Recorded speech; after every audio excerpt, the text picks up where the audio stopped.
Karibu sana to Shillings Cents, the space where we break down money matters so that you can build it up. Tunaanza safari kwa kudiscuss kitu inaitwa financial literacy. Yes, a life skill that we were never taught in class. It is everywhere. It's a buzzword. From the boardroom to the streets. But let's be honest, what does it really mean?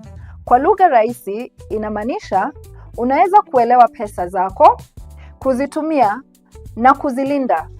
In other words, it is the skills, tools and knowledge to make good financial decisions with your money. Sasa utaniulizaje, mtu ako financially literate anakaa aje?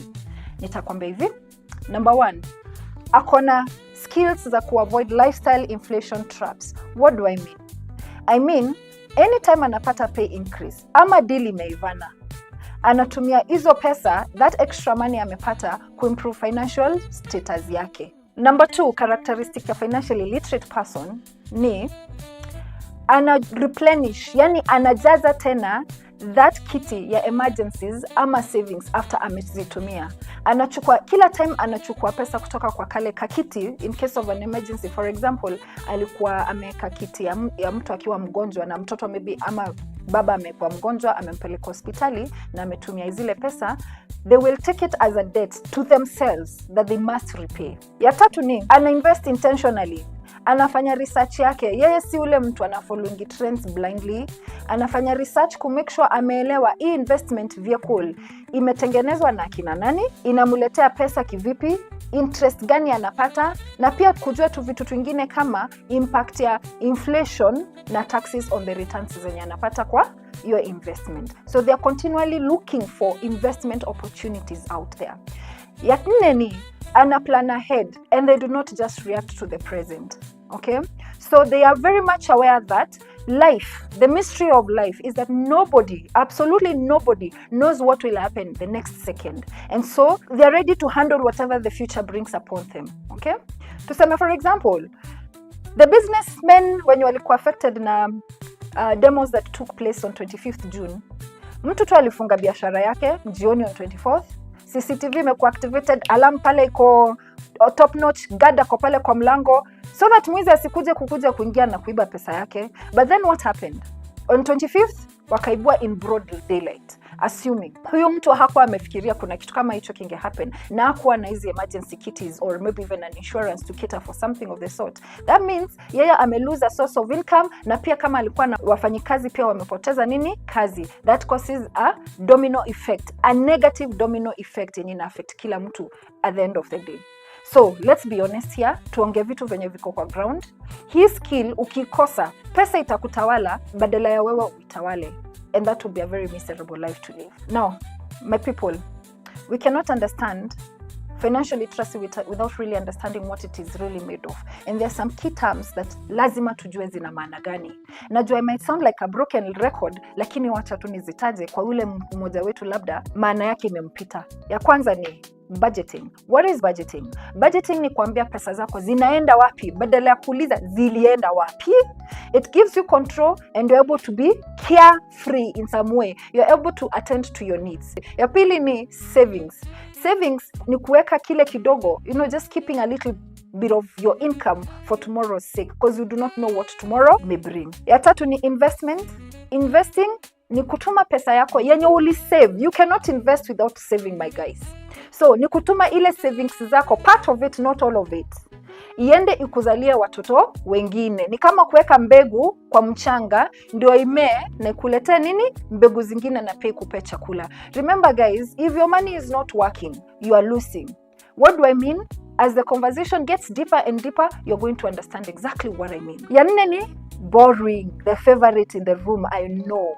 Okay? Borrowing is getting money that you do not have now so that you can take care of the needs and unfortunately the wants that you have right now. What do I mean by that? Remember, when you use money that you do not have, there is a cost yenye tunaitanga interest. So you need to know, hii interest yenye nalipa kweli, is it worth the satisfaction yenye napata saizi? Okay? And I also want to caution you, my guys, please, please, please do not borrow for survival. Borrow to put in an income generating activity so that whatever your activity inakupatia, will be enough to pay for the loan you got, for the interest, na pia kubakishia yako yenye itakuwa income yako na ya biashara. And I also want to caution you guys, most of the time sisi tukiwa wenye biashara, ile pesa biashara imejiletea kama profit, tunasemanga hiyo ni yetu. That is money that belongs to the business. Yako hapo ni mshahara yenye uliagree na biashara, itakuwa inakulipa pesa fulani, okay? Ya tano na ya mwisho ni financial goals. Hizi ni plans za pesa yako ya wakati huu na in future. So you need to know, where do you want your money to go now and in future, and what do you want that money to bring to you now and in future? I'll give you a small story. I was listening to a money podcast the other day, and there was a lady who was in a maybe between 50 to 60 years, and the commentator asked, what was your relationship with money before you went for a financial literacy class? And she said she quoted the experience with the Lion King movie. Ile yenye the three ainas akina Azizi, I forget the other one, Kamari and Shenzi. Wakisikia jina Mufasa, they used to shake, and she says that is how I experienced money. Nikisikia mtu akileta stories za pesa, I'm like, hey, why are you talking about this? This is a taboo, you know? Why, this is something that should not be discussed in public. Let it not be you in your 50s and 60s, not even in your 40s. My guys, I mean, not even in your 30s. You should have interacted with money, with your money, to feel it, to see it, to touch it, so that you can know its value and equate it to the efforts that you have given so that you can be able to get it. There is a reason why we are told that when you're teaching kids about money, we should give them a piggy bank and the coins to put them, and encourage them to do the actual activity of putting the coins in the piggy bank.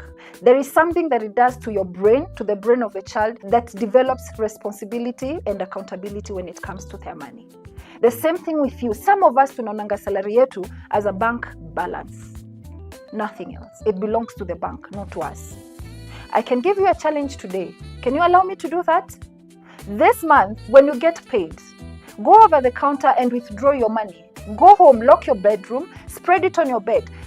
Next to it, have your list of bills. Na usisahau kujiweka pale juu, you also a bill to pay, okay? And start dividing that money into the bills.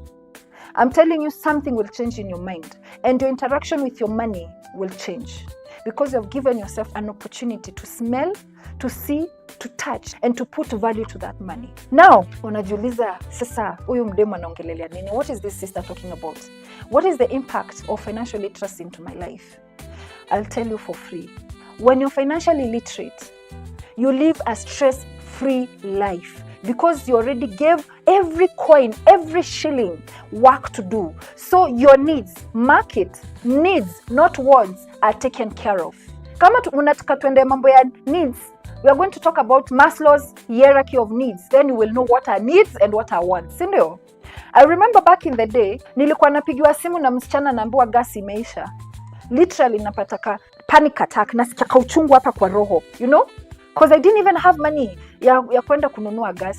But right now, I know after every 2 to 3 months, I need a certain amount of money to get the gas. And believe you me, nitakuwa naeka ile kidogo kidogo, 500 this month, 1,000 this month, 2,000 this month. By the time your gas inaisha, niko na 3K ya kununua gas. Number 2, benefit of being financially literate, you are able to start your hustle without pressure.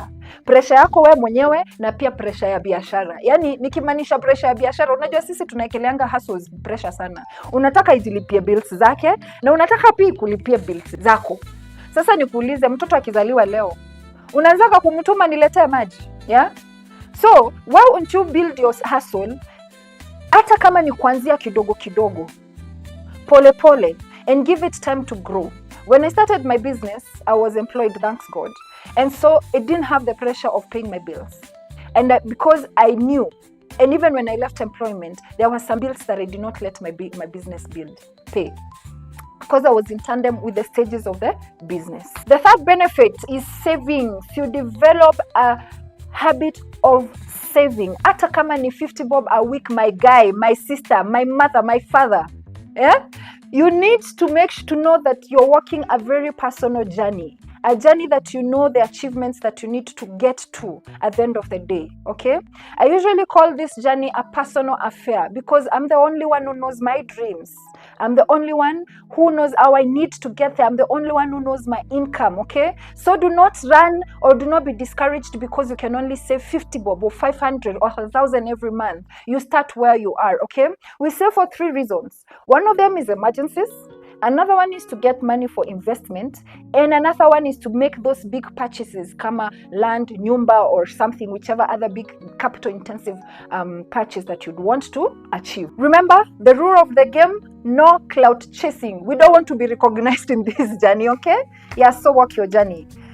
The 4th reason, you will avoid impulse buying, because there is no money lying around, okay? Ado, okay? 5th and the last one, borrowing. You will borrow with intention. You will not borrow for survival, because you know pesa yako inatoka wapi na inaenda wapi. And so, remember, if you're borrowing for survival, my brother, my sister, you need to go back to the drawing board, because you're living way above your means. So that brings me to financial education. You cannot be financially literate without financial education. Whoever among us has started by learning, knowing what ABCD without writing it, I know mkono. I know I didn't. And so, what is financial education? It is the content that you get from financial books, yani zile vitabu za pesa, kwa content kama hii, kwa YouTube, and all other sources of information. It is the learning, ni ile kusoma, kujua kuandika. Financial education ndio inaletanga financial literacy, okay? Financial literacy nayo inaleta the living, the action of doing it. So you're able to know that savings is important, but you just don't stop it. So knowing savings is important is the education. But then you take it a step ahead and asking yourself, how can I save? It means now, wewe unaleta your friends from the hood, and then you start having you create a kachama that you contribute money, that is the saving aspect, and then you take this money and you put it in an income generating activity, that is investing. Probably mumenunua boda, mumeajiri mmoja wenyu ameanza kuwaletea pesa, si ndio? You have invested in that business. So you've got the education, the skills, and you're putting those skills into action. Mumesave na mumenunua investment, mumefungua biashara. So remember, financial literacy is as a result of financial education plus a change of behavior. I would just like to encourage you, if you're in campus ama wewe uko job, you're not too early, neither you too late. You start where you are, and never despise your dream. No matter how small, no matter how complicated, no matter how far-fetched it looks. Remember the mustard seed in the Bible. Your dream is like that. But once you put it in the soil, you give it an opportunity to grow into a huge tree that can shelter not only you, but the generations to come, okay? I want to give you a story. I know you have heard about Nakumat before whatever happened. It started in 1965 as a small shop. Walikuwa nauza vitambaa na manguo kwa Nakuru. And at its height, it had over 60-something branches in, I think, 3 or 4 countries in East Africa. And that tusiende mbali sasa. Current affairs. Equity, 1984, as a small housing finance corporation. Right now, over 300 branches. Can you imagine that? Across 6 countries. Imagine sasa kama Mwangi alinyamaze your dream. Let me tell you the truth. Equity is the reason why you and I can open an account bila kubreak sweat. Kitambo ilikuwa ngumu, but it literally revolutionized banking today. So, do not despise your dream. Lupita anasema, no matter who you are, your dream is valid. Eliud akakuja na msemo wake akasema nini? No human is limited, lakini the disciplined are the only one who are truly free. Na juzi, hata kama hakufikia tunambongwa Emma the moon and land on the stars. Si ndio? Faith amekuja akatuambia have faith. Okay? So, as I conclude today, I will leave you with a little bit of homework. Take a book, a small exercise book, and put down your income. Hata kama wewe ni ule mtu na daily, every day for the next 30 days, just put it down. Ujua una earn pesa ngapi, okay? And then from there, also look at your bills. Unaziandika tu, usiogope, andika rent, andika food, andika nguo by the way si za kununuliwa kila wakati, andika school fees, andika savings, vitu kama hizo. And then on the next episode, we are going to know what's the way forward.